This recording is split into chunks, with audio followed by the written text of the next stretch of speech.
اللہ کے دین میں اللہ کا امر چلتا ہے اور آمنہ کے لال کا طریقہ چلتا ہے. اللہ کے دین میں اسوہ حسنہ ہے.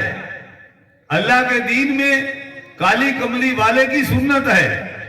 اللہ کے دین میں امام الانبیاء سید الانبیاء رحمت للعالمین صلی اللہ تعالی علیہ وسلم کی سنت کی قدر ہے.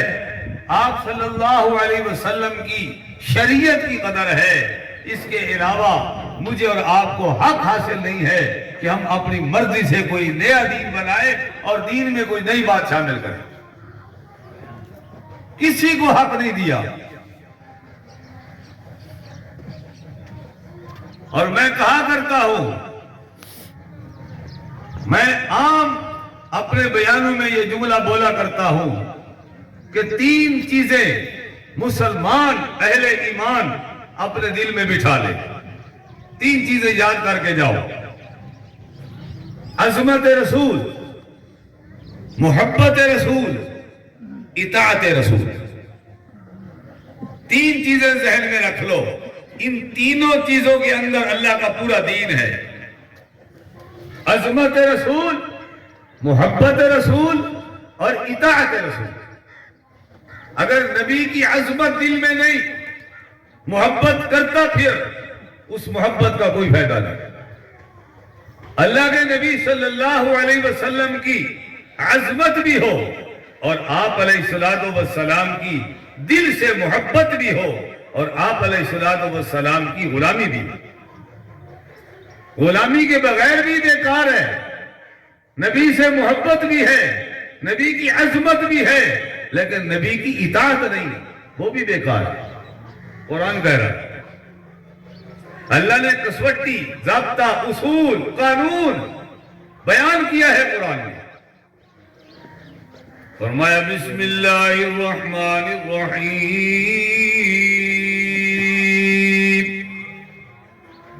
قل ان کنتم تحبون اللہ فاتبعونی یحببکم اللہ.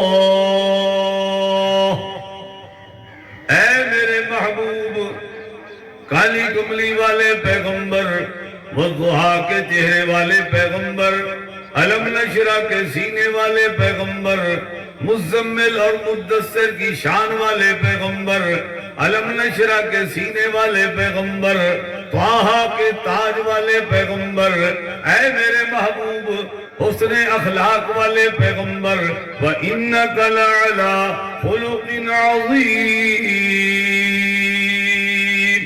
اعلیٰ اخلاق والے پیغمبر. میرے محبوب اپنی زبان در پیشان سے اعلان کر دیجئے قل ان کنتم، قل کا معنی کہہ دیجئے، فرما دیجئے کیا؟ ان کنتم تحبون اللہ، اگر اللہ سے محبت چاہتے ہو، اللہ سے تعلق قائم کرنا چاہتے ہو، اللہ سے پیار قائم کرنا چاہتے ہو، اللہ کو راضی کرنا چاہتے ہو، اے میرے پیارے حبیب اعلان کر دیجئے فاتبعونی، میری اتباع کرو.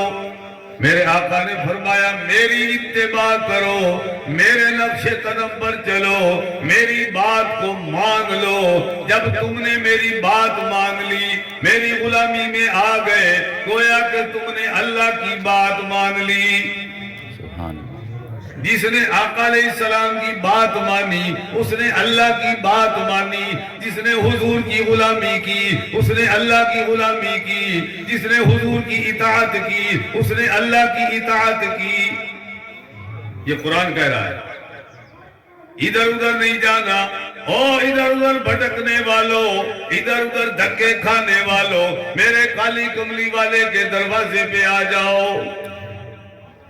ادھر ادھر جانے کی ضرورت نہیں ہے، میرے آقا کے دربار میں آؤ، دربار رسالت میں آؤ، حضور علیہ السلام کی اتباع میں آؤ، تمہیں نماز کا پتہ چلے گا، تمہیں روزے کا پتہ چلے گا، تمہیں حج کا پتہ چلے گا، تمہیں زکوٰۃ کا پتہ چلے گا، تمہیں موت کا پتہ چلے گا، تمہیں آخرت کا پتہ چلے گا، تمہیں قبر کا پتہ چلے گا، تمہیں تجارت کا پتہ چلے گا، تمہیں معاشرت کے اندر کیسے زندگی گزارنی ہے معاشرے کا پتہ چلے گا، دکانداری کا پتہ چلے گا، ساری چیزوں کا اخلاق کا پتہ چلے گا جب تم میرے آقا کے دروازے پہ آؤ گے۔ ہر چیز کا پتہ چلے گا تو کہاں سے بھائی؟ رحمت للعالمین صلی اللہ تعالی علیہ وسلم کے دربار میں آنے کا۔ ہم نے نبی کا دروازہ چھوڑا، آج ہم دھکے کھاتے پھر رہے، ہم نے حضور کی محبت چھوڑی، دھکے کھاتے پھر رہے، گھروں سے برکتیں ختم ہو گئی، رحمتیں ختم ہو گئی، اس لیے کہ ہم نے حضور علیہ السلام کا نام تو لیا ہے لیکن اتباع کر کے نہیں دکھائی۔ ہونا تو یہ چاہیے تھا کہ سر سے لے کر پاؤں تک میرا اور آپ کا وجود بتا دیتا کہ یہ آمنہ کے لال کا غلام کھڑا ہے۔ اگر بیٹھا ہو پتہ چلے یہ آمنہ کے لال محمد الرسول اللہ کا غلام ہے، یہ کھا رہا ہو پتہ چلے کالی کملی والے کا غلام ہے، یہ سویا پڑا ہو پتہ چلے دیکھنے والا کہے یہ آمنہ کے لال کا غلام سویا پڑا ہے۔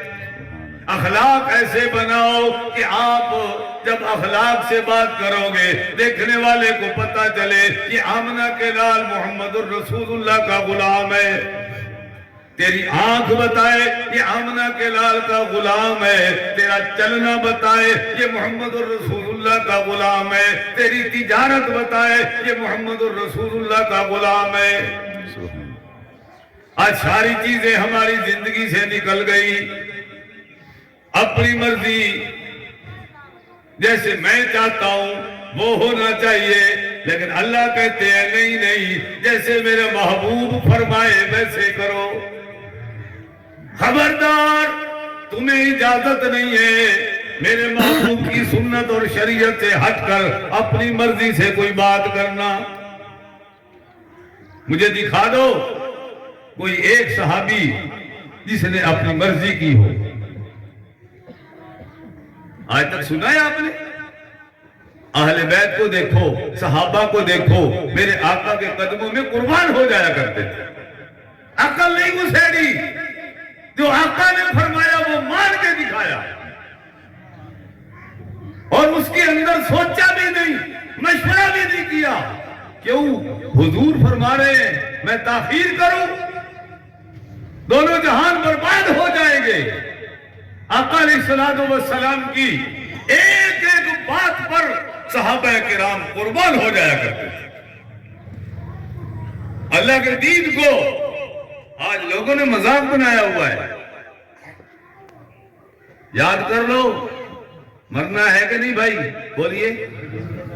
میں نے بھی مرنا ہے، آپ نے بھی مرنا ہے، وقت آئے گا، اس وقت پہ جائیں گے، اس وقت سے پہلے نہیں جائیں گے۔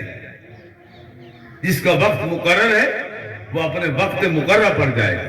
لا یستأخرون ساعة ولا هم یستقدمون، ایک سیکنڈ بھی آگے پیچھے نہیں ہوگا جب ٹائم آئے گا، لیکن اس ٹائم سے پہلے پہلے موت کی تیاری کر۔ موت کی تیاری کیا ہے؟ اللہ نے قرآن میں فرمایا بسم اللہ الرحمن الرحیم، وہ کام کرتے رہیں گے، آپ میری طرف توجہ کریں۔ جس کو جہاں جگہ ملے آگے جگہ پڑیے، بیٹھتے جائیں۔ میں نے پہلے بھی عرض کیا کہ آپ آگے آئیں گے تو آسانی ہوگی آنے والوں میں، وہی مسئلہ بنا۔ فرمایا یا ایھا الذین آمنوا اتقوا اللہ حق تقاتہ ولا تموتن الا وانتم مسلمون۔ قرآن سن کے آپ کا ایمان تازہ نہیں ہوتا؟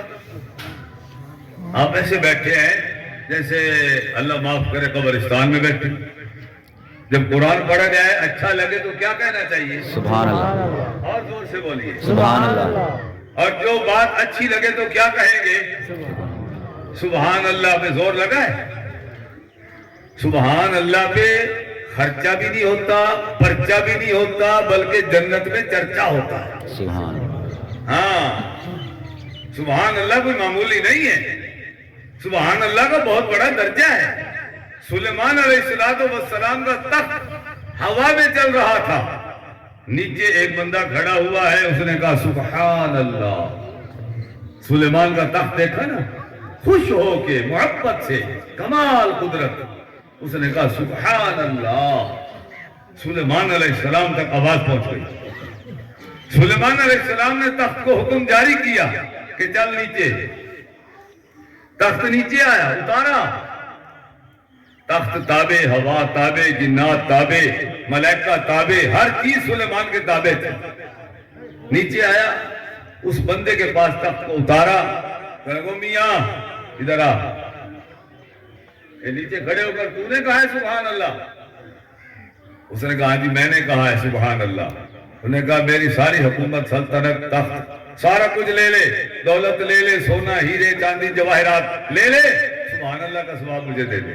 اللہ اکبر، آپ نے پھر بھی نہیں کہا سبحان اللہ۔ دیکھ لو، انہوں نے کہا سبحان اللہ کا ثواب مجھے دے دے اور یہ ساری سلطنت لے جا۔ وہ کہنے لگا نہیں، سبحان اللہ اللہ کی بڑائی ہے، اس کی پاکی ہے، اس کے اندر پاک ہے وہ اللہ، سبحان اللہ۔ تو قرآن کیا کہتا ہے؟